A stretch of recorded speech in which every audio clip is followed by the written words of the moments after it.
Florida January 17, 2018 சாயந்தரம் 6:13 இருக்கும். சரசோடா கண்ட்ரியில 911 operating ரூம்ல திடீர்னு ஒரு கால் வருது. ஆபரேட்டர் அந்த போன் கால் எடுக்கிறாரு. இன்னொரு பக்கம் ஒரு பொண்ணு வந்துட்டு பயங்கரமா கத்திக்கிட்டு மூச்செல்லாம் பயங்கரமா வாங்கிக்கிட்டு யாருக்கிட்டயோ பேசுற மாதிரி பேசிக்கிட்டு இருக்காங்க. என்னை எங்க கூட்டு போற, ப்ளீஸ் என்ன விடு அப்படின்ற மாதிரி கத்தி இருக்காங்க. இப்படி கத்திக்கிட்டே இவங்க 911க்கு இந்த இன்ஃபர்மேஷன் எல்லாத்தையுமே கொடுத்துக்கிட்டு இருக்காங்க. உண்மையா அங்க என்ன நடந்துட்டு இருக்கு அப்படின்னு பாத்தீங்கன்னா, யாரோ ஒரு நபர் வந்துட்டு இந்த பொண்ணை கார்ல கடத்தி கூட்டிட்டு போயிட்டு இருக்காங்க. இப்ப கடத்தப்பட்ட அந்த பொண்ணுகிட்ட போன் கிடையாது. அவங்க எப்படியோ நைஸா மேனேஜ் பண்ணி கடத்திட்டு போன அந்த நபரோட போனை எடுத்து அவன் போன் மூலியமாவே 911க்கு கால் பண்ணி இந்த இன்ஃபர்மேஷன் எல்லாத்தையுமே கொடுத்துக்கிட்டு இருக்காங்க. இவங்க டைரக்டா 911க்கு கால் பண்ணி பேச கிடையாது. ஏன்னா அப்படி பேச முடியாது. பேசுற சுச்சுவேஷன்ல இவங்க இல்ல. 911க்கு கால் பண்ணிட்டு அந்த கடத்தல்காரங்கிட்ட பேசுற மாதிரி பேசி ஒவ்வொரு இன்ஃபர்மேஷனா கொடுத்துக்கிட்டு இருக்காங்க. என்னோட பேர் வந்துட்டு டெனிஸ். எனக்கு கல்யாணம் ஆயிடுச்சு. எனக்கு ஒரு பியூட்டிஃபுல் ஹஸ்பண்ட் இருக்காரு. பியூட்டிஃபுல்லான லைஃப் இருக்கு. எனக்கு குழந்தைங்களாம் இருக்கு. என்னை விட்டுரு. இப்போ நீ என்னை எங்க கூட்டிட்டு போயிட்டு இருக்க, எந்த பக்கம் நம்ம போயிட்டு இருக்கோம், என்ன தயவு செஞ்சு வீட்லயே கொண்டு போயிட்டு விட்டுரு. என்னோட வீடு இங்க இருக்கு அப்படின்ற மாதிரி அந்த கிட்னாப்பர் கிட்ட பேசுற மாதிரி எல்லா இன்ஃபர்மேஷனும் கொடுக்கறாங்க. இந்த சமயம் டெனிஸ் 911 மூலியமா ஆபரேட்டர் கிட்ட மட்டும் இந்த இன்ஃபர்மேஷனை கொடுக்க கிடையாது, இவங்களுடைய அப்பா கிட்டையும் இந்த இன்ஃபர்மேஷனை கொடுத்துட்டு இருக்காங்க. ஏன்னா இவங்களுக்கு ரொம்பவே நல்லா தெரியும் அவங்க அப்பா கண்டிப்பா வந்து இந்த போன் காலை கேட்பாரு அப்படின்னு. ஏன்னா கடத்தப்பட்டிருக்கிற இந்த பொண்ணுடைய அப்பா வந்துட்டு சாதாரணமான ஆள் கிடையாது. அவர் ஒரு பெரிய போலீஸ் ஆபீசர். 20 வருஷத்துக்கு மேல இவருக்கு இந்த டிபார்ட்மெண்ட்ல எக்ஸ்பீரியன்ஸ் இருக்கு. இந்த போன் காலை கேட்ட அந்த ஆபரேட்டருக்கு இங்க என்ன மாதிரியான ஒரு மோசமான சிச்சுவேஷன் போயிட்டு இருக்கு அப்படின்றது புரியுது. கால் வந்திருக்கிற இந்த நம்பரை ட்ரேஸ் பண்ணலாம் அப்படின்னு முயற்சி பண்றாங்க. ஆனா இந்த போனை வந்துட்டு ட்ரேஸ் பண்ண முடியல. இது ஒரு பர்னர் போன், அதாவது ரொம்ப சீப்பான ஒரு போன். அந்த காலகட்டத்தில் இருந்துச்சு. இப்பெல்லாம் அந்த மாதிரி போன் கிடையாது. நிறைய நம்பர்ஸ்க்கு வந்துட்டு எந்த விதமான டீட்டெயிலுமே கொடுக்காம அந்த போன் நம்பரை வாங்கிடுவாங்க. அதுக்கு ரேண்டமா ப்ரீபெய்டு கார்ட்ஸ் எல்லாம் வாங்கி அதுல டாப் அப் பண்ணிப்பாங்க. பெருசா எந்த ஒரு நேமோ எந்த ஒரு ரிஜிஸ்ட்ரேஷனோ கொடுக்க மாட்டாங்க. எந்த ஒரு அக்கௌண்டோடையுமே இது கனெக்ட் ஆகல அப்படின்றதுனால இந்த போனை வந்துட்டு ட்ரேஸ் பண்றது அப்படிங்கிறது ரொம்ப கஷ்டம். சொல்ல போனா இந்த போனை வந்துட்டு ட்ரேஸ் பண்ணவே முடியாது. நிறைய கடத்தல்காரங்க இந்த மாதிரியான போனை தான் வச்சிருப்பானுங்க. டெனிஸ் எந்த அளவுக்கு முடியுமோ அந்த அளவுக்கு அந்த போன்ல வந்துட்டு எல்லா இன்ஃபர்மேஷனும் கொடுத்துக்கிட்டு இருக்காங்க. ஆனா திடீர்னு கடத்திட்டு போயிட்டு இருக்கக்கூடிய அந்த கடத்தல்காரன் அலர்ட் ஆகிறான். எங்க நம்ம இங்க வச்சிருந்த நம்மளோட போனை காணாமே அப்படின்ற மாதிரி தேடுறான். இவன் தேடிட்டு இருக்க அந்த சமயத்துல அந்த கால் கட் ஆகுது. இப்ப இவன் கடத்திட்டு போன அந்த டென்னிஸ் அப்படின்ற அந்த பொண்ணுக்கு என்ன ஆச்சு, எதுக்காக அந்த பொண்ணை வந்துட்டு இவன் கடத்திட்டு போனா, அடுத்து இவன் எங்க கூட்டிட்டு போயிட்டு இருக்கான், அந்த பொண்ணுக்கு அதுக்கப்புறம் என்னாச்சு, அந்த பொண்ணு உயிரோடு இருந்தாங்களா, இவங்க அப்பா வந்துட்டு அந்த பொண்ணை கண்டுபிடிச்சாங்களா இல்லையா, இததான் இந்த வீடியோல நம்ம பார்க்க போறோம். நம்மளோட சேனல்ல உண்மையாலுமே நடந்த பல கிரைம் வீடியோஸ் போட்டுட்டு இருக்கோம். இந்த வீடியோஸ்லாம் உங்களுக்கு பிடிச்சிருந்தது அப்படின்னு சொன்னா மறக்காம லைக் பண்ணுங்க. நம்மளோட சேனலுக்கு சப்போர்ட் பண்ணி சப்ஸ்கிரைப் பண்ணுங்க. ஹலோ ஃப்ரெண்ட்ஸ், நான் உங்க சாமி. Welcome to the spot.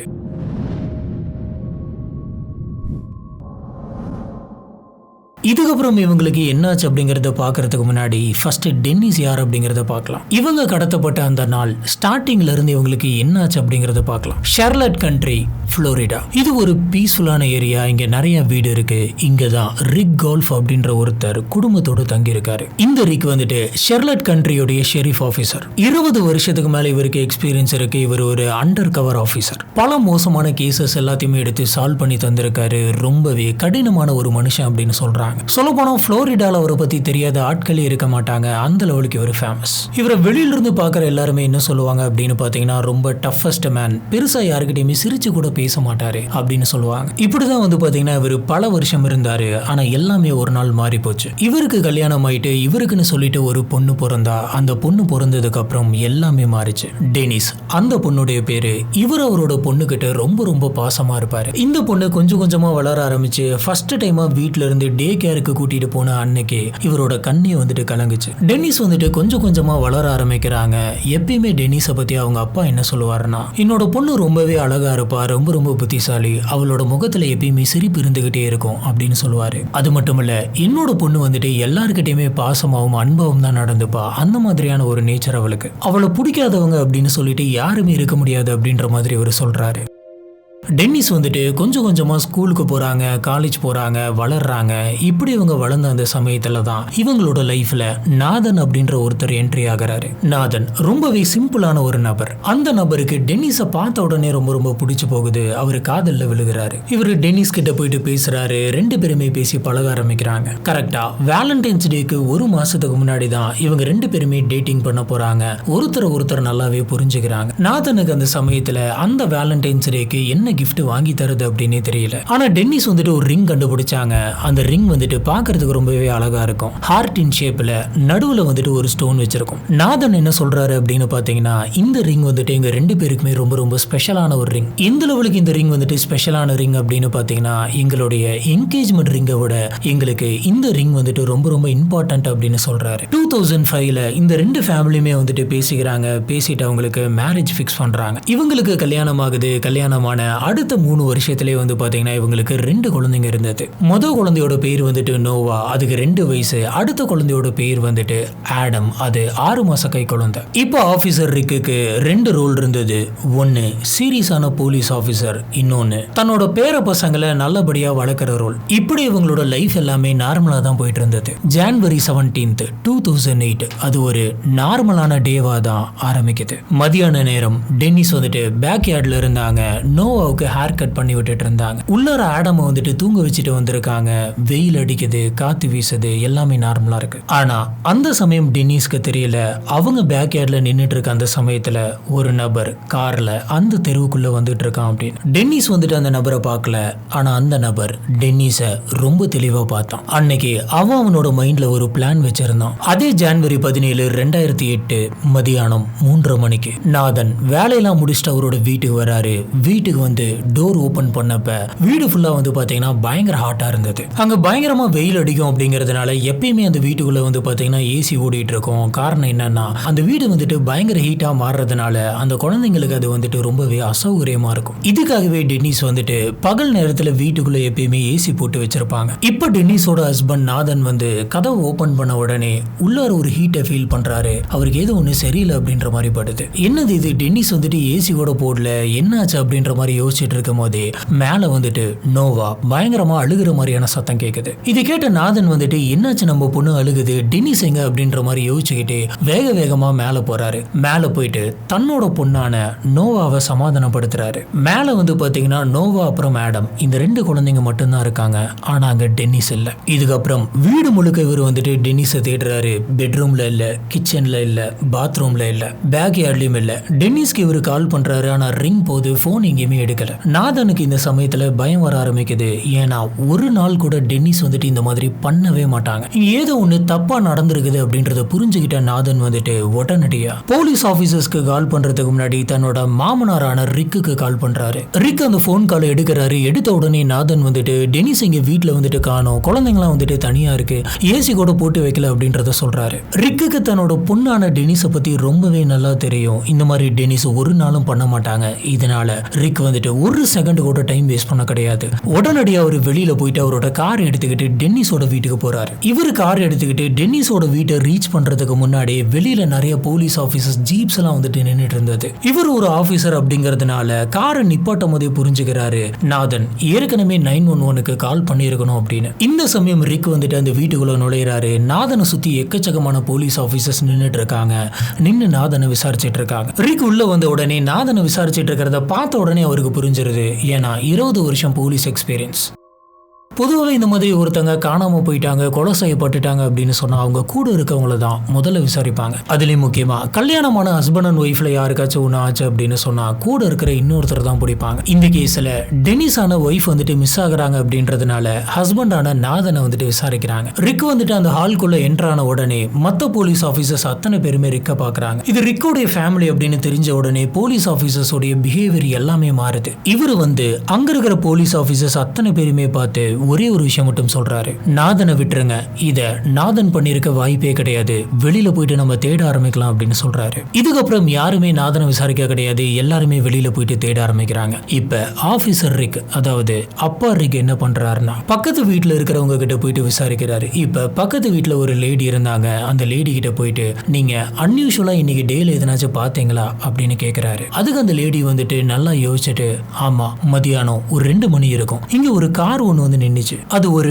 Dark green கேமிரோ car அப்படின்னு சொல்றாங்க. இந்த காரு நாதன் வீட்டுடைய டிரைவேல நின்னுட்டு இருந்தது அப்படின்னு சொல்றாங்க. உடனே ரிக் வந்துட்டு அந்த காரை ஓட்டிட்டு வந்த நபரை நீங்க பாத்தீங்களா அப்படின்னு கேட்க, அது ஒரு ஒயிட் மேன், பெருசா நான் அவனோட முகத்தை பார்க்கல, ஆனா அவனுடைய ஆக்டிவிட்டி ரொம்பவே வித்தியாசமா இருந்தது அப்படின்னு சொல்றாங்க. இப்ப ரிக்கோட மைண்ட்ல இருக்கிறது ஒரே ஒரு விஷயம் மட்டும்தான், கிரீன் கேமரோ கார். ரிக் வந்துட்டு உடனே தன்னோட டீமுக்கு இந்த விஷயத்தை பத்தி இன்ஃபார்ம் பண்றாரு. எனக்கு ஒரு ஸ்பெஷல் டீம் வேணும் அப்படின்னு கேக்குறாரு, ஹெலிகாப்டர் வேணும் அப்படின்னு கேக்குறாரு, சர்ச் டாக்ஸ் எல்லாம் வேணும் அப்படின்னு கேக்குறாரு. இவர் கேட்ட அத்தனையுமே கிடைக்குது. உடனடியே அவங்க எல்லாருமே போயிட்டு சர்ச் பண்ண ஸ்டார்ட் பண்றாங்க. அதுலயும் முக்கியமா அந்த கிரீன் கலர் காரை கண்டுபிடிச்சே ஆகணும், கண்டுபிடிச்சா மட்டும்தான் அந்த பொண்ணை காப்பாற்ற முடியும் அப்படின்ட்டு போறாங்க. அங்கிருந்து போற எல்லா ஸ்ட்ரீட்லயுமே வந்து பாத்தீங்கன்னா பெட்ரோல் கார் நிக்குது, ஒவ்வொரு ஏரியாவிலுமே மேல ஹெலிகாப்டர் போய்கிட்டு இருக்கு. அது மட்டும் இல்ல, ரிக்கோட கையில இருக்கிற ரேடியோ மூலியமா இவங்க ஃப்ரீக்வன்சி வச்சு கம்யூனிகேட் பண்ணிக்கிறாங்க. இந்த கேஸ்ல நடக்கக்கூடிய அத்தனை அப்டேட்டும் வந்து பாத்தீங்கன்னா அவருக்கு அந்த ரேடியோ மூலியமா வந்துகிட்டே இருக்கு. ரொம்ப கஷ்டப்பட்டு இவங்க தேடுறாங்க. ஆனா இவங்க தேடுற அந்த கிரீன் கேமரோ கார் வந்துட்டு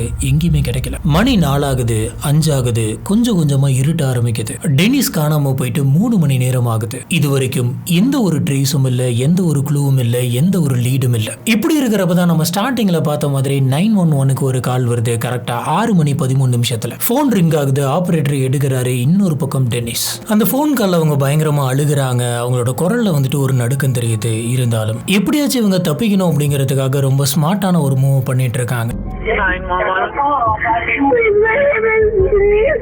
இவங்க இந்த லெவலுக்கு யோசிக்கிறதுக்கான ஒரு முக்கியமான காரணம் யாரு அப்படின்னு பாத்தீங்கன்னா அவங்களுடைய அப்பா. அவங்க அப்பா ஒரு பெரிய போலீஸ் ஆபீசர் அப்படிங்கறதுனால சின்ன வயசுல இருந்தே எல்லா சிச்சுவேஷன்லயும் எப்படி தப்பிக்கணும் அப்படின்றத பத்தி ஒரு சொல்லி தந்திருக்காரு. எங்கேயாச்சும் நீ மாட்டிக்கிட்ட அப்படின்னு சொன்னா பதட்டப்படக்கூடாது, இந்த மாதிரிதான் எவிடன்ஸ் கொடுக்கணும் அப்படின்ற மாதிரி சின்ன வயசுல இருந்தே சொல்லி தந்திருக்காரு. இவங்க கடத்தல்காரன் கிட்ட ப்ளீஸ் என்ன போக விடு, இந்த இடத்துக்கு எதுக்கு என்ன கூட்டு போற அப்படின்ற மாதிரி 911க்கு எல்லா இன்ஃபர்மேஷனும் கொடுத்துக்கிட்டு இருந்தாங்க. நம்ம ஆரம்பத்திலே பார்த்த மாதிரி அந்த கடத்தல்காரன் கொஞ்சம் உஷாராக அங்க அந்த போன் வந்து எண்ட் ஆகுது. உடனடியாக ஆபரேட்டர் வந்துட்டு இந்த இன்ஃபர்மேஷனை போலீஸ் ஆபீசருக்கு கொடுக்க, டென்னிஸ் அப்படின்ற ஒரு பொண்ணை கடத்தி இருக்காங்க, அந்த பொண்ணு எப்படியும் மேனேஜ் பண்ணி எங்களுக்கு கால் பண்ணிருக்கு அப்படின்னு சொல்ல இந்த இன்ஃபர்மேஷன் வந்து பாத்தீங்கன்னா ரிக்குக்கு போகுது. ரிக்கோடைய பொண்ணு பேருமே டென்னிஸ் தான். அவங்கள காணும் அப்படின்றதுனால ஒருவேளை இவங்களோட காலா இருக்குமோ அப்படின்னு யோசிச்சு உடனடியாக இந்த கால் ரெக்கார்டை ஆபீசர் ரிக்குக்கு அனுப்பி வைக்கிறாங்க. ரிக் இந்த காலை வந்துட்டு பிளே பண்ணி பாக்குறாரு. பிளே பண்ணும் போது தன்னோட பொண்ணோட குரல் வந்துட்டு கேட்டிருக்கு.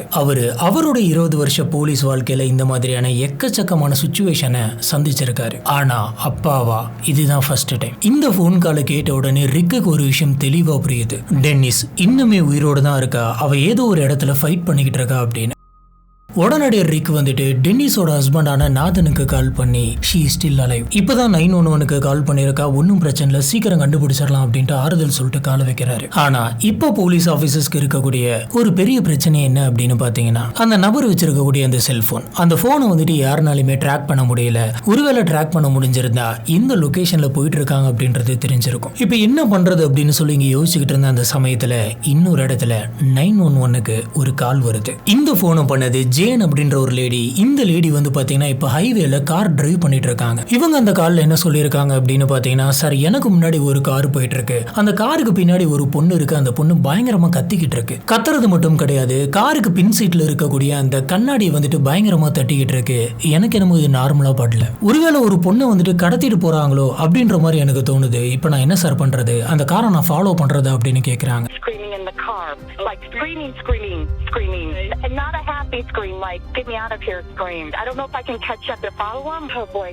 சொல்லப்போனால் இது 911க்கு வந்த ஒரு ரேண்டமான கால். இதுக்கு என்ன ரிப்ளை கொடுக்கறது அப்படின்றது அங்கிருந்த ஆஃபீஸருக்கு புரியல. காரணம் என்னன்னா அந்த காரை ஃபாலோ பண்ணிட்டு போயிட்டு இவங்களுக்கு எதனாச்சும் ஆயிடுமோ அப்படின்ற மாதிரி யோசிச்சாங்க. இன்னும் சொல்ல போனா அந்த காருக்குள்ள இருக்கிறது டென்னிஸ் தான் அப்படிங்கிறதும் இது வரைக்கும் யாருக்குமே தெரியாது. இது ரேண்டமா இன்னொரு இடத்துல ஒரு பொண்ணை பத்தி பேசுறாங்க போல இருக்கு அப்படின்ற மாதிரி தான் போய்கிட்டு இருக்கு. ஒருவேளை இந்த கார் வந்துட்டு எந்த ஏரியால போயிட்டு இருக்கு, உள்ள இருக்கிறது டென்னிஸா இருக்குமோ அப்படின்றத யோசிச்சிருந்தா கன்ஃபார்மா அங்கேயே வச்சு இதை பிடிச்சிருக்கலாம். இந்த கேஸ்ல ஆஃபீஸர் பண்ண ரொம்ப மோசமான ஒரு மிஸ்டேக் எது அப்படின்னு கேட்டீங்க பாத்தீங்கன்னா இதுதான். இப்போ ஆபரேட்டர் வந்துட்டு கால் பண்ண அந்த லேடி ஜெயின் கிட்ட முன்னாடி போயிட்டு இருக்கிறது என்ன கார் அப்படின்னு கேட்டிருக்காங்க. அதுக்கு இவங்க கிரீன் கலர் கேமரோ கார் அப்படின்னு சொல்ல உடனடியாக அலர்ட் பண்றாங்க. A green Camaro? I don't know if I can catch up to follow him. Oh boy. இந்த இன்ஃபர்மேஷன் உடனடியா ரிக்குக்கு பாஸ் ஆகுது. ரிக் இந்த இன்ஃபர்மேஷனை கேட்ட உடனே அந்த இடத்துக்கு வேகமா போறாரு. இந்த கால் பண்ண ஜெயின் அப்படின்ற அந்த லேடியுமே வந்து பாத்தீங்கன்னா முன்னாடி போற அந்த காரை ஃபாலோ பண்ணிட்டு ரொம்ப தூரம் போயிருக்காங்க. இப்ப முன்னாடி கார் ஓட்டிட்டு போயிட்டு இருக்கக்கூடிய அந்த கடத்தல்காரன் வந்துட்டு நம்மள ஏதோ ஒரு கார் வந்துட்டு ஃபாலோ பண்ணுது அப்படின்றத நோட் பண்ணிடுறான். இதை நோட் பண்ண இவன் எப்படியாச்சும் இந்த காரை வந்துட்டு கழட்டி விடணும் அப்படிங்கிறதுக்காக அங்க இருந்த ஒரு சிக்னல் கிட்ட போய் நின்று ரொம்பவே ஃபாஸ்டா போயிருக்கான். பின்னாடி வந்து ஜெயின் வந்துட்டு ரெட் சிக்னல்ல மாட்டிக்கிறாங்க. இப்ப இதுக்கு மேல அந்த கார் வந்துட்டு எங்க போச்சு அப்படிங்கிறது தெரியல. இப்ப என்ன பண்றது அப்படின்னு சொல்லி யோசிச்சுக்கிட்டு இருந்த இந்த சமயத்துல கரெக்டா ஜெயின் 911க்கு கால் பண்ண அடுத்த 10 நிமிஷத்துலயே வந்து பாத்தீங்கன்னா 911க்கு இன்னொரு கால் வருது. இந்த கால் பண்ண நபர் என்ன சொல்றாரு அப்படின்னு பாத்தீங்கன்னா, நான் அந்த கார் பாஸ் ஆகும்போது ஓட்டிட்டு போற நபரை பார்த்தேன். அந்த நபர் யார் அப்படிங்கிறது எனக்கு ரொம்பவே நல்லா தெரியும். அவனுடைய பேர் வந்துட்டு மைக்கேல் கிங் அப்படின்னு இவர் சொல்றாரு. இது வரைக்கும் போலீஸ் ஆபீசர்ஸ்க்கு ரிக்குக்கு கிரீன் கலர் கேமரோ கார் அப்படின்றது மட்டும்தான் மைண்ட்ல இருந்தது. ஆனா இப்பதான் கடத்திட்டு போன அந்த நபர் யார் அப்படிங்கிறது தெரியுது. அவனோட பேரு மைக்கேல் கிங். உடனடியாக போலீஸ் ஆபீசர்ஸ் மைக்கேல் கிங் யார் அப்படின்றத பேக்ரவுண்ட் செக் பண்றாங்க. அவன் இந்த இடத்துல தங்கி இருக்கான் அப்படின்றதையும் பாக்குறாங்க. ரிக் வந்துட்டு இந்த சமயத்துல என்ன யோசிக்கிறாரு அப்படின்னு பாத்தீங்கன்னா, ஒருவேளை என்ன பழி வாங்கணும் அப்படிங்கிறதுக்காக நான் பிடிச்ச கைதி வந்துட்டு என்ன பழி வாங்கணும் அப்படின்ற எண்ணத்துல என்னோட பொண்ணை கடத்திருப்பானோ, இதனால இவரு இதுக்கு முன்னாடி மைக்கேல் கிங் அப்படின்ற பேர்ல யாரையாச்சும் நம்ம அரெஸ்ட் பண்ணிருக்கோமா அப்படின்ட்டு யோசிக்கிறாரு. இப்படி யோசிச்சப்ப அவரோட மைண்ட்ல வந்துட்டு எந்த ஒரு நபரும் வரல. அப்படின்னா இது நம்மளுடைய பகைக்காக வந்தது கிடையாது. இதுக்கிடையில ரிக்குக்கு வந்துட்டு இந்த மைக்கேல் கிங்கோடைய வீட்டு அட்ரஸ் கிடைக்குது. ஒரு பெரிய ஸ்குவாடை கூட்டிட்டு இவர் அந்த வீட்டு அட்ரஸ்க்கு போறாரு. இப்படி இவங்க எல்லாருமே போய் பார்த்தப்ப அந்த வீட்டுக்கு முன்னாடி கிரீன் கலர் கார் இல்ல. உடனடியாக அவங்க எல்லாருமே அந்த வீட்டுக்கு போயிட்டு அந்த வீட்டுடைய கதவை தட்டுறாங்க. யாருமே கதவை திறக்கல. இவங்க தள்ளி பார்த்தப்ப கதவு ஓபன் ஆகுது. எல்லாருமே உள்ள நுழையிறாங்க. நுழைஞ்சப்ப ஒரு ரூம்ல டிவி மட்டும் ஓடிக்கிட்டு இருக்கு. அதுவும் ஃபுல் வால்யூம்ல.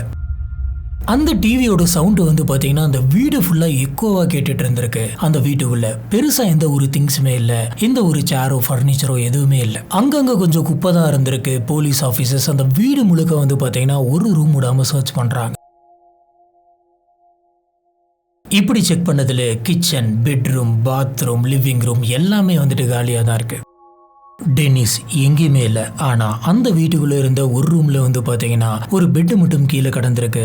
அது பெரிய பெட்லாம் கிடையாது, சின்னதாக ஒரு பெட். கூடவே கொஞ்சம் பெட்ஷீட்லாம் வந்துட்டு கலைஞ்சு போட்டு கிடக்குது. போலீஸ் ஆஃபீஸர்ஸ் அந்த பெட்ஷீட்டு பெட்டு எல்லாத்துலேயுமே தேடுறாங்க. இப்படி தேடினதில் அங்கேருந்து ஒரு பிளாங்கெட்டில் இந்த ஹேர் எலாஸ்டிக் பேண்ட் ஒன்று கிடந்திருக்கு. கூடவே பக்கத்தில் டக் டேப் இருந்திருக்கு. டக் டேப் ஒட்டி சில முடிகள்லாம் வந்துட்டு இவங்களுக்கு கிடைச்சிருக்கு. அது லாங் ஹேரு, லைட் ப்ரௌன் கலரில் இருக்கக்கூடிய லாங் ஹேர். ரிக் அந்த பேண்டையும் ஹேரையும் பார்த்த உடனே கண்டுபிடிச்சிடறாரு இது தன்னோட பொண்ணோட ஹேர் தான் அப்படின்னு. இதை வச்சு பார்க்குறப்ப கடத்திட்டு வந்த அந்த நபர் வந்துட்டு இந்த வீட்டுக்கு தான் கூட்டிட்டு வந்திருக்கான். தன்னோட பொண்ணு வந்துட்டு இந்த வீட்டில் தான் இருந்திருக்கான். ஆனால் இப்படியோ போலீஸ் ஆஃபீஸர்ஸ் வராங்க அப்படின்றத தெரிஞ்சுக்கிட்டு ஒரு கொஞ்சம் நிமிஷத்துக்கு முன்னாடி தான் இந்த வீட்டை விட்டு கிளம்பி இருக்கணும். இதுக்கு மேலே வேஸ்ட் பண்ற ஒவ்வொரு நிமிஷமும் டென்னிஸ்க்கு தான் அது ஆபத்தா முடியும். ஏன்னா ரிக்கோட 20 வருஷம் எக்ஸ்பீரியன்ஸ்ல ரிக்குக்கு ஒரு விஷயம் ரொம்பவே நல்லா தெரியும். கடத்தல்காரன் விக்டிமுடைய லொகேஷனை சேஞ்ச் பண்றான் அப்படின்னு சொன்னா அது டேஞ்சர் லெவல் இன்னுமே பல மடங்கு அதிகமாகும். அதனால சீக்கிரமா நம்ம டென்னிஸை கண்டுபிடிக்கணும் அப்படின்னு. இப்படியே வந்து சில மணி நேரம் போகுது. நைட்டு 9:15 டென்னிஸ் கடத்தப்பட்டு 6 மணி நேரத்துக்கு மேல ஆகுது. இப்ப ரிக், நாதன், ரிக்கோட ஒய்ஃபான சூசன், அப்புறம் ரிக்கோட சிப்லிங்ஸ் அப்படின்னு சொல்லி எல்லாருமே வெயிட் பண்ணிக்கிட்டு இருந்தாங்க. எப்படியாச்சும் டென்னிஸ் வந்துட்டு வந்துட மாட்டாங்களா அப்படின்னு சொல்லி. இப்ப இவங்க எல்லாத்துக்குமே கடத்திட்டு போனவனோட பேரு தெரியுது, கடத்திட்டு போனவனோட வீடு தெரியுது, அவனோட கார் தெரியுது, கார் கலர் என்னன்னு தெரியுது, அவனோட லைசன்ஸ் பிளேட் வரைக்கும் தெரியுது. ஆனா இப்ப தன்னோட பொண்ணு எங்க இருக்கு அப்படின்றது மட்டும் அவங்களுக்கு தெரியல. ரிக் வந்துட்டு அவரோட ரேடியோவை கையிலே வச்சுக்கிட்டு இருக்காரு. ஒவ்வொரு செகண்டும் நம்மளுக்கு எதனாச்சும் அப்டேட் கிடைச்சிடாதா, நம்மளுடைய டீம் வந்துட்டு எதனாச்சும் ஒரு விஷயத்தை கண்டுபிடிச்சிட மாட்டாங்களா அப்படின்னு சொல்லி கையிலே வச்சுக்கிட்டு இருந்தாரு. ரொம்பவே பதட்டமா போயிட்டு இருந்த இந்த சமயத்தில் தான் திடீர்னு ரேடியோல ஒரு இன்ஃபர்மேஷன் வருது. அதாவது ஹைவே போலீஸ் டீம் வந்துட்டு இந்த காரை சேஸ் பண்ணி போயிட்டு இருக்காங்க அப்படின்னு. ரிக்கும் சீக்கிரமா அவங்கள பிடிங்க, நான் அந்த இடத்துக்கு வந்துகிட்டே இருக்கேன் அப்படின்னு சொல்லிட்டு உடனடியாக கார் எடுத்துக்கிட்டு இவருக்கு இன்ஃபர்மேஷன் வந்து அந்த ஹைவே ரோட்டுக்கு போயிட்டு இருக்காரு. இப்போ ரோட்ல வச்சு அந்த கிரீன் கலர் காரை பிடிக்கிறதுக்காக அங்க ஒரு பயங்கரமான சேசிங் நடக்குது. இன்னொரு பக்கம் இவங்களோட அப்பா வந்துட்டு காரை வேகமா ஓட்டிட்டு அந்த இடத்துக்கு போயிட்டு இருக்காரு. இப்படி போய்கிட்டு இருந்த அந்த சமயத்துல அடுத்த சில செகண்ட்ஸ்லயே வந்து பாத்தீங்கன்னா இவருக்கு ஒரு இன்ஃபர்மேஷன் கிடைக்குது. நாங்க அந்த காரை சுத்தி வளைச்சு பிடிச்சிட்டோம். அந்த காருக்குள்ள இருந்த மைக்கேல் கிங்கையும் நாங்க அரெஸ்ட் பண்ணிட்டோம். ஆனா அப்படின்னு சொல்றாங்க. ரிக் வந்துட்டு ரொம்ப பதட்டத்தோட என்னாச்சு அப்படின்னு கேட்க, காருக்குள்ள மைக்கேல் கிங் மட்டும்தான் இருக்கான், காருக்குள்ள இருந்த டென்னிஸை காணோம், டென்னிஸ் அந்த காருக்குள்ள இல்ல அப்படின்னு சொல்றாங்க. இப்போ மைக்கேல் கிங்க பாக்குறப்ப அவனோட ட்ரெஸ் ஃபுல்லா மண்ணா அடிச்சு பயங்கர அழுக்கா இருக்கு. உடனடியா மைக்கேல் கிங்க கூட்டிட்டு போயிட்டு இன்ட்ராகேஷன் ரூம்ல வைக்கிறாங்க. போன உடனே என்ன கேள்வி கேட்கறாங்கன்னா, மரியாதை டென்னிஸ் எங்க வச்சிருக்கன்னு சொல்றா அப்படின்னு கேட்கறாங்க. பொதுவாகவே இந்த ஒரு கேள்வி தான் கேட்பாங்க. அதுக்கு இவன் நான் தான் கடத்தி கொண்டு போனேன் அப்படின்னு சொல்லணும், இல்லைன்னா நான் தான் இந்த மாதிரி பண்ணேன் அப்படின்னு சொல்லணும். ஆனா இது ரெண்டுமே இல்லாம மைக்கேல் கிங் வந்துட்டு புதுசா ஒரு கதையை சொல்றான். நான் டென்னிஸா கடத்தல, சொல்ல போனா நானே ஒரு விக்டிம் தான். என்னையும் சேர்த்தி தான் ஒரு நபர் வந்துட்டு கடத்திட்டு போனா, அந்த நபர் இப்ப தப்பிச்சிட்டான். அதுக்கப்புறம் கார் எடுத்துட்டு நான் போயிட்டு இருந்தேன், அப்பதான் போலீஸ் ஆபீசர்ஸ் என்னை சேஸ் பண்ணி நிறுத்தினாங்க அப்படின்ற ஒரு பயங்கரமான கதையை ஒன்று சொல்றான். இந்த விஷயத்தை கேட்ட போலீஸ் ஆபீசர்ஸ்க்கு பயங்கர கன்ஃபியூஷனா இருக்கு, இவன் என்ன சொல்றான் அப்படின்ற மாதிரி யோசிக்கிறாங்க. ஆனா இன்னொரு பக்கம் எல்லாமே ரொம்ப கிளியரா தெரியுது, இந்த மைக்கேல் கிங் தான் இதெல்லாம் பண்ணியிருக்கான் அப்படின்னு. போலீஸ் ஆபீசர்ஸ் இவங்கிட்ட பல முறை விசாரிச்சிருக்காங்க. ஆனா எல்லா தடவையுமே இவன் இதே தான் சொல்லிக்கிட்டு இருந்திருக்கான். இவங்கிட்ட பேசி இதுக்கு மேல வேலைக்கு ஆகாது அப்படின்னு சொல்லிட்டு அந்த காரை போயிட்டு கம்ப்ளீட்டா சர்ச் பண்றாங்க. இப்படி இந்த காரை வந்துட்டு இவங்க சர்ச் பண்ணதுல அந்த காரோடைய பின் சீட்ல ஒரு ரிங் ஒன்று இருக்கு. அந்த ரிங் பாக்குறதுக்கு எப்படி இருக்கு அப்படின்னு பாத்தீங்கன்னா, ஹார்ட் ஷேப் போட்டு நடுவில் ஒரு ஸ்டோன் வச்சிருக்கு. உடனடியா டென்னிஸுடைய ஹஸ்பண்டான நாதனுக்கு கால் பண்ணி கொஞ்சம் நீங்க வாங்க சார் அப்படின்னு கூப்பிடுறாங்க. நாதன் வந்ததுக்கு அப்புறமா, நாங்க ஒருத்தனை சஸ்பெக்ட் பண்ணோம், அவனோட காருக்கு பின் சீட்ல இந்த ரிங் இருக்கு, இந்த ரிங் உங்களுக்கு தெரியுமா அப்படின்னு கேக்குறாங்க. நாதன் அந்த ரிங்கை வாங்கி பார்த்த உடனே அவரோட உடம்பே வந்து பாத்தீங்கன்னா உறைஞ்சு போகுது. இது டென்னிஸோடைய ரிங்கு தான். முறையா வேலண்டைன்ஸ் டேக்காக நான் தான் வாங்கி தந்தேன். எங்களுடைய என்கேஜ்மெண்ட் ரிங்கோட எங்களுக்கு இந்த ரிங் தான் ரொம்ப முக்கியம், இது கண்டிப்பா டென்னிஸோட தான் அப்படின்னு சொல்லி ஒரு பயங்கரமா அழுகிறாரு.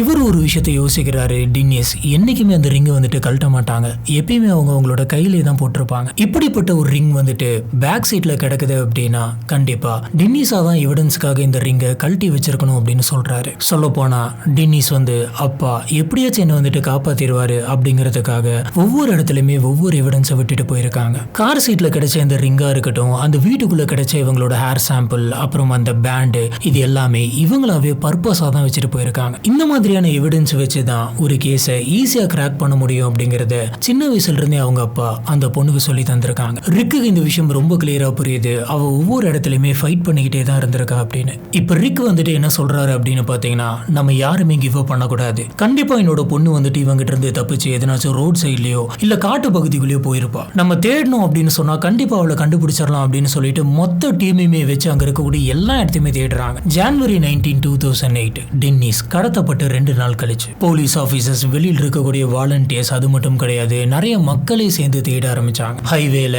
எம்டியா இருக்கக்கூடிய லேண்ட்ல, ஃபாரஸ்ட் ஏரியாவில், லேக்ஸ்ல அப்படின்னு சொல்லி எல்லா இடத்துலயுமே தேடினாங்க. ரிக் வந்துட்டு ஒரு செகண்ட் கூட கண்ண மூட கிடையாது, தூங்க கிடையாது, கொஞ்சம் கூட ஸ்டாப் பண்ணாம தேடிக்கிட்டு இருந்தாரு. இப்படி தேடிக்கிட்டு இருந்த அந்த சமயத்துல ரேடியோல, sir we got the spot அப்படின்னு ஒரு குரல் கேக்குது. சரி நம்ம பொண்ணு இருக்கிற இடத்த கண்டுபிடிச்சிட்டாங்க போல இருக்கு அப்படின்னு சொல்லிட்டு இவர் வேகமா கார் எடுத்துட்டு அந்த இடத்துக்கு போறாரு. அந்த ஸ்பாட்டை போயிட்டு இவர் பார்க்கும்போது அந்த காட்டு பகுதியில கண்ணா பின்னான்னு கலைஞ்சு கிடந்திருக்கு, ஒரு இடத்துல மண்ணெல்லாம் போட்டு இருந்திருக்கு. அங்க இருந்த போலீஸ் ஆபீசர்ஸ் வந்துட்டு அந்த மண்ணை லைட்டா விலக்கி பாக்குறாங்க. பொதுவா ரத்தம் எங்கேயாச்சும் வெளியில சிந்தி இருந்தது அப்படின்னா, இங்க ரத்தம் சிந்தி இருக்கு அப்படின்ற விஷயம் தெரியக்கூடாது அப்படிங்கிறதுக்காக மேல மண்ணை போட்டு மூடிடுவானுங்க. இப்ப போலீஸ் ஆபீசர்ஸ் அந்த மண்ணை கிளறினப்ப அங்க வந்துட்டு ரத்தம் இருந்திருக்கு. ஒருவேளை டென்னிஸ்க்கு வந்துட்டு அடிபட்டிருக்குமோ, அவளோட ரத்தமா இருக்குமோ. அப்படி அவளோட ரத்தமா இருந்தா அவ ரொம்ப தூரம் போயிருக்க மாட்டா, இங்கதான் பக்கத்துல எதனாச்சும் ஒரு காட்டு பகுதிக்குள்ள இருப்பா அப்படின்ற மாதிரி யோசிச்சுட்டு ரிக் அந்த இடத்த இன்னுமே டீட்டெயிலா சர்ச் பண்றாரு. இப்போ மோப்பனா எல்லாத்தையுமே கூட்டிட்டு வந்து அந்த ரத்தத்தை மோப்பம் பிடிக்க வச்சு அதை அவுத்து விடுறாங்க. அந்த மோப்பனா எதுவுமே வந்து பாத்தீங்கன்னா அந்த நிலத்தை தாண்டி போகவே மாட்டேங்குது, அதே நிலத்துக்குள்ளதான் சுத்தி சுத்தி வந்திருக்கு. ரிக்கோட எக்ஸ்பீரியன்ஸ்ல சர்ச் டாக்ஸ் எல்லாம் வந்துட்டு இந்த மாதிரி பண்ணுது அப்படின்னு சொன்னா அதுக்கு ஒரே ஒரு காரணம் தான் இருக்கும், கம்ப்ளீட்டா மனசு உடைஞ்சு உட்கார்றாரு. அவரு கூட டீம்ல இருந்தவங்களாம் அத்தாரிட்டிஸ் எக்ஸ்கவேஷன் யூனிட்டுக்கு கால் பண்ணி வர வைக்கிறாங்க. வந்து அந்த யூனிட் அந்த இடத்துல குழி தோண்ட ஆரம்பிக்கிறாங்க. ரொம்ப நேரமா தோன்றாங்க. இப்படி இவங்க மெதுவா தோண்டிக்கிட்டே இருக்க ஒரு கட்டத்துல அந்த நாய் மோப்பம் பிடிச்ச அந்த இடத்துல வந்துட்டு ஒரு சடலம் கிடைக்குது. அந்த சடலத்துடைய முகத்தை பார்த்த உடனே தெரிஞ்சிருது அது டென்னிஸ் லீ தான் அப்படின்னு. இத்தனை மணி நேரமா இத்தனை பேரு கஷ்டப்பட்டு ஒரு உயிரை காப்பாற்றணும் அப்படிங்கிறதுக்காக போராடினாங்க. கடைசியில் அது நடக்காமலே போயிடுச்சு. தன்னுடைய இத்தனை வருஷ சர்வீஸ்ல ரிக் வந்துட்டு இந்த மாதிரி உடஞ்சு போயிருக்க மாட்டாரு. டென்னிஸோட வீட்டுல இருக்கிறவங்க எல்லாருமே ரிக் வந்துட்டு சீக்கிரமா கண்டுபிடிச்சு நம்மளோட பொண்ணு கூட்டிட்டு வந்துருவாரு, இதுக்கு மேல நம்ம பத்திரமா பாத்துக்கலாம், எங்கேயுமே போட வேணாம் அப்படின்ற மாதிரி காத்துக்கிட்டு இருந்தாங்க. ஆனா அவங்க எல்லாருக்குமே ரிக் வீட்டுக்கு போயிட்டு சொன்ன பதில், நம்ம குழந்தை இதுக்கு மேல வரமாட்டா. நாதனுக்கு வந்து பாத்தீங்கன்னா உலகமே இருண்டு போகுது. ஏன்னா அவருக்கு எல்லாமே தன்னோட ஒய்ஃப் மட்டும்தான். டென்னிஸ் அந்த லெவலுக்கு எல்லாரையுமே கேர் எடுத்து பார்த்துப்பாங்க, அவங்களோட ஹஸ்பண்ட், அவங்களோட குழந்தைங்களை எல்லாத்தையுமே. நீங்க டென்னிஸோட லைஃபை யோசிச்சு பாருங்களேன். சின்ன வயசுல இருந்து அவங்க அப்பாவோட கேர் இருந்தது, வளர்ந்ததுக்கு அப்புறமா ஒரு நல்ல ஹஸ்பண்ட், அதுக்கப்புறமா 2 குழந்தைங்க, எல்லாமே நல்லா தான் போயிட்டு இருந்தது இவன் உள்ள வர வரைக்கும். அநியாயமா ஒரு பொண்ணை கடத்தி கொண்டு போயிட்டு அவனோட வீட்டுல வச்சு அவங்க கிட்ட தப்பா நடந்துகிட்டு அவங்கள கொலை பண்ணி காட்டுக்குள்ள புதைக்கவும் செஞ்சிருக்கான். இப்ப எல்லாருக்குமே இருக்கக்கூடிய ஒரு கேள்வி என்ன அப்படின்னு கேட்டீங்கன்னா, இந்த மைக்கேல் கிங் யாரு? இதுக்காக இவன் டென்னிஸை கூட்டிட்டு போயிட்டு இவ்வளவு மோசமா நடந்துகிட்டு அவங்கள கொலை பண்ணணும்? இந்த இன்வெஸ்டிகேஷன்ல சில டீடைல்ஸ் எல்லாம் வந்துட்டு கிடைச்சிருக்கு. இவன் நார்த் போல்ல வந்துட்டு பிளம்பரா வேலை பார்த்துட்டு இருக்கான். டென்னிஸோட வீட்டுல இருந்து கொஞ்சம் பக்கத்திலே தான் வந்து பாத்தீங்கன்னா இந்த மைக்கேல் கிங்கோட வீடு இருந்திருக்கு. கொஞ்ச நேரத்திலே வந்துட்டு டிராவல் பண்ணி வந்துடலாம், அவ்வளோ பக்கமா இருக்கு. இவனுக்கும் டென்னிஸ்க்கும் எந்த விதமான கனெக்ஷனும் கிடையாது. சொல்ல போனா டென்னிஸ்க்கு மைக்கேல் அப்படின்றவன் யார் அப்படின்னு தெரியாது. அவன் அன்னைக்கு மதியானம் அவனோட கார் எடுத்துக்கிட்டு வெளியில வந்திருக்கான். யாராச்சும் ஒரு பொண்ணு கிடைக்குமா அப்படின்ட்டு டார்கெட் பண்ணி தான் வந்திருக்கான். அந்த நேரம் தான் பேக் யார்ட்ல டென்னிஸ் வந்துட்டு தன்னோட குழந்தையோட இருக்காங்க. இதை பார்த்தப்பே அவங்கள கடத்தணும் அப்படின்னு சொல்லிட்டு அவன் முடிவு பண்ணிடுறான். இப்பதான் டென்னிஸ் குழந்தைங்களை வீட்டுக்குள்ள கொண்டு போயிட்டு விட்டு அந்த சமயத்துல டக்குனு இவன் வந்து கடத்தி காருக்குள்ள தூக்கி போட்டு போயிருக்கான். இது எல்லாத்தையுமே இவன் எந்த விதமான கனெக்ஷனுமே இல்லாம ரொம்பவே ரேண்டமா தான் டென்னிஸை வந்துட்டு இவன் டார்கெட் வச்சிருக்கான். அங்கிருந்து கடத்திட்டு போன இவன் டென்னிஸை அவனுடைய வீட்டுக்கு கூட்டிட்டு போயிட்டு அவங்களோட கையில வந்துட்டு டக் டேப்லாம் போட்டு கட்டி அவங்க கிட்ட தப்பா நடந்திருக்கான். அதுக்கப்புறமா மறுபடியும் அவங்களை கூட்டிட்டு போயிட்டு கார்ல வச்சு டக் டேப் போட்டு கட்டி விட்டுட்டு அவனுடைய ரிலேட்டிவ் வீட்டுக்கு போயிருக்கான். ரிலேட்டிவ் வீட்டுக்கு போயிட்டு அவனோட ரிலேட்டிவ் கிட்ட இருந்து இந்த மண்ணெல்லாம் தோண்டக்கூடிய ஷவல் ஒன்று வாங்கியிருக்கான். கூடவே ஃபிளாஷ் லைட்டும் கேஸ் கேனும் வாங்கியிருக்கான். இது எல்லாத்தையுமே அவன் வாங்கிட்டு போகும்போது அவனோட பிளான் என்ன அப்படின்றது தெரிஞ்சிருக்கும். டென்னிஸை ஊருக்கு ரொம்ப ஒதுக்குப்புறமா இருக்கக்கூடிய ஒரு இடத்த கூட்டிட்டு போயிட்டு அந்த காட்டு பகுதியில வச்சு துப்பாக்கி எடுத்து அவங்களோட தலையில சுட்டிருக்கான். இதுல நிறைய ரத்தம் வந்திருக்கு. அந்த ரத்தம் தான் அந்த நிலத்தில் இருந்தது. அந்த ரத்தத்தை மறைக்கிறதுக்காக மண்ணு போட்டு மூடிட்டு பக்கத்திலே வந்துட்டு ஒரு பெரிய குழியை தோண்டி அந்த குழிக்குள்ள டென்னிஸோட சடலத்தை வச்சுட்டு மூடிட்டு அங்கிருந்து இவன் கிளம்பியிருக்கான். இப்படி இவன் கிளம்புன அந்த சமயத்துல தான் ஹைவே பேட்ரோல் போலீஸ் ஆபீசர்ஸ் அத்தனை பேருமே வந்து இவனை சேஸ் பண்ணி பிடிச்சாங்க. அநியாயமா டென்னிஸை வந்துட்டு கொலை பண்ணியிருக்கான். டென்னிஸ் கடைசி நிமிஷம் வரைக்கும் எல்லா இடத்துலயுமே ஒரு எவிடன்ஸ் வச்சுட்டு போயிருக்காங்க. ரிங்கு, அந்த டக் டேப்பு, இன்னும் சொல்ல போனா அங்க இருக்கக்கூடிய எல்லா இடத்துலயுமே அவங்க கை வச்சிருக்காங்க. அந்த ஃபிங்கர் பிரிண்ட் வந்துட்டு பதினோம் அப்படிங்கிறதுக்காக. இது எல்லாத்தையும் விட ஒரு பயங்கரமான விஷயம் என்ன அப்படின்னு கேட்டீங்கன்னா, அங்க கிடைச்ச அந்த ஹேர் சாம்பிள்ஸ், அந்த முடி எல்லாமே வந்து பாத்தீங்கன்னா நல்ல ரூட்ல இருந்து இருக்கு அப்படின்னு சொல்றாங்க. கீழே முடிய பிச்சோம் அப்படின்னு சொன்னா டிஎன்ஏ சாம்பிள்ஸ் வந்துட்டு கிடைக்கிறதுக்கு டிலே ஆகும், ரொம்பவே கஷ்டமா இருக்கும். அப்படிங்கிறதுனால நம்ம இந்த இடத்துல இருந்திருக்கோம் அப்படின்ற டிஎன்ஏ சாம்பிள் கிடைக்கணும் அப்படிங்கிறதுக்காகவே அவங்களோட முடிய வேரோட புடிங்க இங்க வச்சுட்டு போயிருக்காங்க. இது எல்லாத்தையுமே வந்து பாத்தீங்கன்னா டென்னிஸ் வந்துட்டு இந்த கொலைகாரம் மாட்டணும் அப்படிங்கிறதுக்காகவே பர்பஸா பண்ணி வச்சுட்டு போயிருக்காங்க. இந்த விஷயங்கள் எல்லாத்தையுமே கோர்ட்ல டிஸ்கஸ் பண்ணியிருக்காங்க. அதுலயும் ரூட்டோட முடி கிடைச்சதை பார்த்து நீதிபதியை வந்துட்டு பாராட்டி இருக்காரு. இறந்து போன டென்னிஸ் வந்துட்டு உண்மையாலுமே ஒரு ஹீரோ தான் அப்படின்னு சொல்லியிருக்காரு. இந்த கேஸ் வந்து பாத்தீங்கன்னா கோர்ட்டுக்கு வருது. ஆகஸ்ட் 24, 2009 ரிக், நாதன், சூசன் அப்புறம் டென்னிஸோட சிப்லிங்ஸ் எல்லாருமே வந்துட்டு கோர்ட் ரூம்ல இருந்தாங்க. மைக்கேல் கிங்குக்கு எப்படியாச்சும் இன்னைக்கு மரண தண்டனை கிடைச்சிரும் அப்படின்னு சொல்லி அத்தனை பேருமே காத்துக்கிட்டு இருந்தாங்க. ஆனா மைக்கேல் கிங்கோடைய டிஃபென்ஸ் டீம் வந்து பாத்தீங்கன்னா ரொம்ப ஸ்ட்ராங்கா இருந்தது. அவங்க ஒவ்வொரு எவிடன்ஸையும் உடைக்கிறாங்க. பிரேத பரிசோதனை ரிப்போர்ட் படி டென்னிஸை 9mm துப்பாக்கி வச்சுதான் சுட்டிருக்காங்க அப்படின்றது தெரியுது. ஆனா அந்த துப்பாக்கி இது வரைக்கும் போலீஸ் ஆபீசர்ஸ் ஹேண்ட் ஓவர் பண்ணல. ஒரு கொலை எதனால நடந்துச்சோ அந்த கொலை செய்யப்பட்ட வெப்பனை வந்துட்டு முக்கியமா ப்ரொடியூஸ் பண்ணணும். ஆனா இது வரைக்கும் போலீஸ் ஆபீசர்ஸ்க்கு அந்த துப்பாக்கி கிடைக்கல. அந்த துப்பாக்கி எங்க இருக்குது அப்படின்னே தெரியல. அடுத்ததா ஜேனை வந்துட்டு சாட்சி சொல்றதுக்காக கோர்ட்டுக்கு வர வச்சிருக்காங்க. ஜேன் யாரு அப்படின்னு பாத்தீங்கன்னா 911க்கு கால் பண்ண அந்த லேடி. முன்னாடி கார்ல ஒரு பொண்ணை கடத்தி கொண்டு போயிட்டு இருக்காங்களாட்டிருக்கு, நான் அந்த பொண்ணை ஃபாலோ பண்ணட்டுமா அப்படின்னு கேட்ட அந்த லேடி. அவங்கள மைக்கேல் கிங்கோட டிஃபென்ஸ் டீம் வந்துட்டு கேள்வி கேட்க ஆரம்பிக்கிறாங்க. எதை வச்சு நீங்க மைக்கேல் கிங் தான் கடத்திட்டு போனா அப்படின்றத சொல்றீங்க? கார் வந்துட்டு முன்னாடி போயிட்டு இருந்தது, நான் ஃபாலோ பண்ணிட்டு போனேன் அப்படின்னு சொல்றீங்க. இதை வச்சு பாக்குறப்ப கண்டிப்பா உங்களால மைக்கேல பார்த்தே இருக்க முடியாது. அதே மாரி நீங்க பார்த்தேன் அப்படின்ற மாதிரி சொல்லுவீங்களா அப்படின்னு கேக்குறாங்க. அதுக்கு ஜெயின் வந்துட்டு நோ ஐ டோன்ட்னு சொல்றாங்க. Even louder than that. I mean, it was very loud. யாருமே வந்து மைக்கேல் கிங் தான் கடத்திட்டு போனாரு அப்படிங்கறத நேர்ல பார்க்கல. இப்படி இருக்கிறப்ப மைக்கேல் கிங் தான் கொன்னாரு அப்படின்னு சொல்லி நீங்க எதை வச்சு சொல்றீங்க அப்படின்ற மாதிரி வாதாடுறாங்க. இந்த சமயம் தான் ப்ராசிக்யூஷன் வந்துட்டு ரொம்ப பவர்ஃபுல்லான ஒரு எவிடன்ஸை கோர்ட்ல சப்மிட் பண்றாங்க. கடைசியா கால் பண்ண அந்த 911 கால் ரெக்கார்டிங்.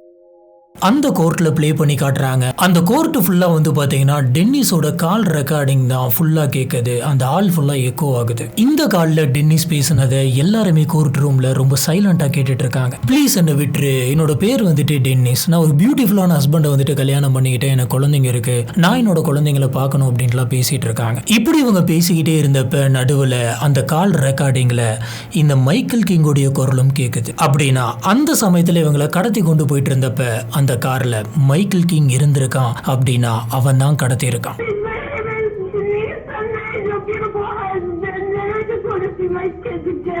இது ஒரு பவர்ஃபுல்லான எவிடன்ஸ். இந்த எவிடன்ஸை தந்தது வேற யாரும் கிடையாது, இறந்து போன டென்னிஸே. சொல்ல போனா இந்த ஒட்டுமொத்த கேஸ்லயுமே வந்துட்டு எவிடன்ஸ் கலெக்ட் பண்றேன் அப்படின்னு சொல்லி யாருமே எந்த ஒரு முயற்சியுமே பண்ண கிடையாது.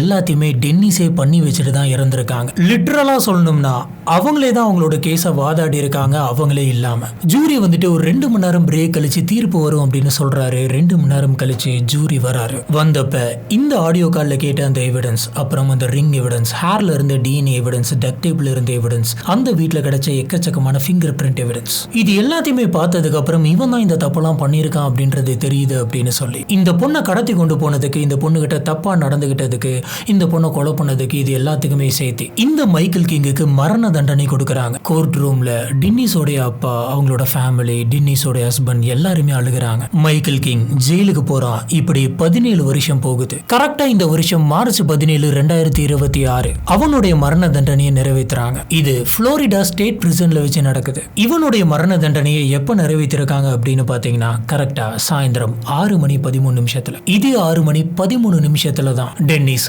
911க்கு கால் பண்ணியிருந்தாங்க. அதே 6:13 தான் இவனும் இறந்திருக்கான். கோஇன்சிடென்ஸ்.